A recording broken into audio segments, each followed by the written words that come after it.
Hello दोस्तों, आपको हमारी YouTube चैनल पर स्वागत है। आज हम सुनाने वाले हैं विक्रमादित्य और अयोध्या के गुप्त तहखाने का रहस्य की कहानी। रात का समय था। चंद्रमा की रोशनी काले बादलों के पीछे छिपी हुई थी और अयोध्या का किला अंधेरे में डूबा हुआ था। उस रात राजा विक्रमादित्य को एक अद्भुत सपना आया। उन्होंने देखा कि एक अज्ञात दिव्य शक्ति उन्हें पुकार रही है और एक भूमिगत गुफा में बुला रही है। वो सपना कुछ ऐसा था जैसे कोई अदृश्य शक्ति उनसे एक संवाद करना चाह रही हो। विक्रमादित्य ने सपने में ही आवाज सुनी, हे राजा विक्रम, तुम में इतनी शक्ति और साहस है कि मेरे गुप्त को समझ सको। आओ, मेरा रहस्य उजागर करो। विक्रमादित्य ने सोचा कि यह कोई संकेत है और इसे अनदेखा करना एक गंभीर भूल होगी। सुबह होते ही उन्होंने अपने सबसे प्रिय सेनापति भैरव को बुलाया और अपना सपना सुनाया। भैरव की आंखों में भी कौतूहल था। वह जानते थे कि राजा के सपने कभी झूठे नहीं होते। राजा विक्रमादित्य और उनके विश्वस्त सैनिकों ने अयोध्या में एक प्राचीन गुफा की खोज शुरू की। 3 दिन और 3 रातें उन्होंने अयोध्या की छानबीन की, लेकिन उन्हें कोई सुराग नहीं मिला। लेकिन चौथे दिन जब विक्रमादित्य खुद गुफा की तलाश में निकले, तब एक बूढ़ी औरत उनके पास आई। उसकी आंखें गहरी और रहस्यमयी थीं और उसने धीमे स्वर में कहा, राजा विक्रम, तुम्हारी मंजिल यहाँ नहीं, अयोध्या के जंगल में है। वहाँ एक पुरानी बावड़ी के नीचे गुप्त तहखाना है।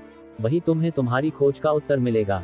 विक्रमादित्य ने तुरंत अपने सैनिकों के साथ उस जंगल की ओर प्रस्थान किया। घंटों की तलाश के बाद उन्हें एक खंडित बावड़ी मिली, जो किसी समय में भव्य रही होगी। बावड़ी के नीचे एक पत्थर के फर्श का निर्माण था।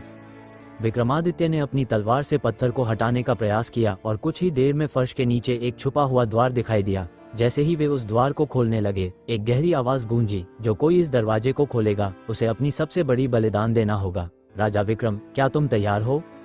राजा के साहस में कभी कोई कमी नहीं रही थी। उन्होंने द्वार खोला और अपने सैनिकों के साथ गुफा में प्रवेश किया। गुफा के अंदर उन्होंने जो देखा उसने सभी को चकित कर दिया। दीवारों पर नक्षत्र, देवताओं की मूर्तियां और अद्भुत चित्रकारी थी, जो एक अद्वितीय संस्कृति की झलक दे रही थी। परंतु गुफा के बीचों बीच एक विशाल खजाना था।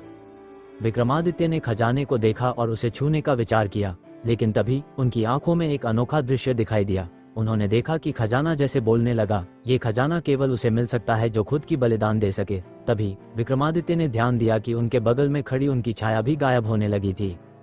क्या तुम इस खजाने के लिए अपनी छाया का बलिदान देने को तैयार हो, राजा विक्रम? खजाने की आवाज ने पूछा। राजा ने एक क्षण सोचा और फिर बोले, अगर इससे मेरे राज्य और प्रजा का कल्याण हो सकता है तो मैं अपने जीवन का भी बलिदान देने के लिए तैयार हूँ। छाया तो केवल एक प्रतीक है। जैसे ही राजा ने अपने हाथ आगे बढ़ाए, उनकी छाया सच में गायब हो गई। ये देख उनके सैनिक भी अचंभित हो गए और किसी को ये समझ नहीं आया कि आखिर हो क्या रहा है। जैसे ही राजा ने छाया खोई, उनके भीतर एक अद्भुत ज्ञान का संचार हुआ। उन्हें ऐसा लगा जैसे कोई देवता खुद उनसे बातें कर रहा हो। खजाने की आवाज ने कहा, राजा विक्रम, इस खजाने को प्राप्त करने के लिए तुमने अपना सच्चा बलिदान दिया है, लेकिन याद रखना, ये खजाना तुम्हारी शक्ति को नहीं बढ़ाएगा, बल्कि तुम्हें उसकी सार्थकता का एहसास कराएगा।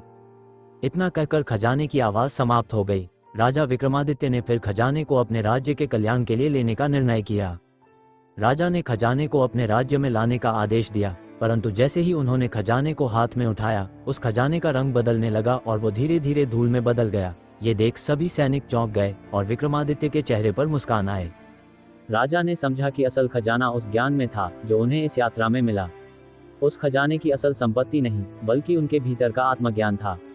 जब वे वापस लौटे तो उनके राज्य में अचानक समृद्धि और शांति का माहौल बन गया। प्रजा को लगा कि शायद उनके राजा ने उनके लिए किसी देवता से वरदान प्राप्त कर लिया हो। परंतु राजा विक्रमादित्य ने उस रहस्य को किसी से नहीं बताया। वर्षों बाद जब राजा विक्रमादित्य ने इस दुनिया को अलविदा कहा, तब उनके अंतिम संस्कार के समय उनकी छाया भी वापस लौटी।